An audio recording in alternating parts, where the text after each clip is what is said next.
Nii, tere Jürgen. Skoor täna selline, mis juhtus?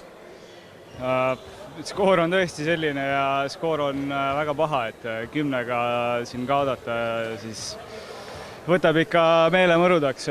Mis viga oli? Ma arvan, me olime täpselt 10 väravaga nõrgemad neist, et nii kaitses kui ka rünnakul, et muud midagi hetkel öelda ei ole. Nüüd homseks kolmanda koha mänguks on plaanis veel mingeid muudatusi teha või kuidas lähete homme Kehra vastu mängule?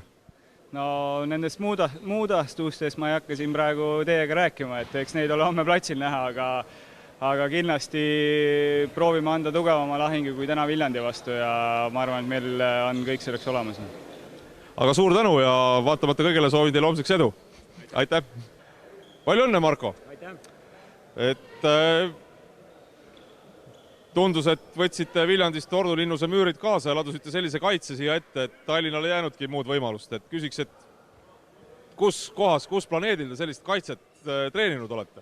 No eks trennis, eks me oleme selle nimel vaeva näinud, et seda nagu hästi tööle saada ja vahepeal meil see õnnestub, vahepeal mitte nii väga hästi, et täna oli see päev, kus me nagu õnnestusime kaitses.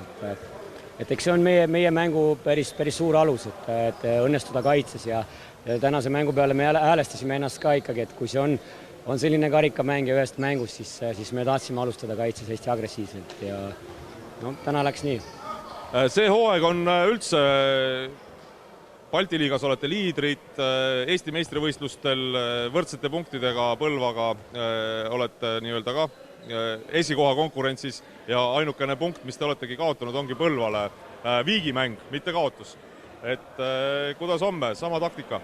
No Põlvaga me Balti liigast saime ühe kostlepi nende käest Põlvas seal küll, aga eks ikkagi et eks homme on uus päev, karikafinaal, selles mõttes kõik ühest mängust, kõik hakkab 0-0-ist, et eks me proovime nüüd ruttu ennast koti peale ära saada, et natuke meil jääb nagu vähem mõned tunnikesed selleks valmistuda, aga midagi teha ei ole. Eks me proovime ennast nagu homseks ikkagi valmis sättida, et eks näis. Aga suur tänu ja ei hakka rohkem pikemalt kinni hoidma, et puhaka välja ja näeme homme saalis. Aitäh!